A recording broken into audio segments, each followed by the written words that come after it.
ও মা, তোমাদের তো বলাই হয়নি সেই রহস্যময় কাহিনীটা। আমি বরাবর ভিখিরি, মানে এইসব করতে গিয়ে আমার হাতে আর পয়সা থাকে না। সে যাই হোক, ছাড়ো। পা ফা তুলে বসে গেছিলাম হেয়ার স্পা করতে।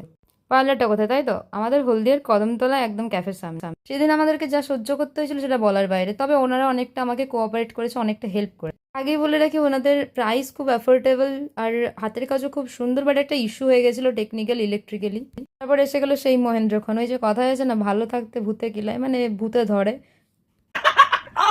ভাই, আমার মাথায় কি ভূত চেপেছিল আমি জানি না, একটা লালালো থোবড়া নিয়ে আমি বসে গেছিলাম চুল কাটতে, ঠিক আছে? একেই মাথায় চুল নেই, তারপরে কেটে একদম 12টা বাজিয়ে দিয়েছি। বাট হ্যাঁ, ওনারা যথেষ্ট চেষ্টা করেছে ভালো হেয়ার কাট দেওয়ার জন্য। সেটা আমার ওপর যাচ্ছেনি, সেটা আমার দুর্ভাগ্য।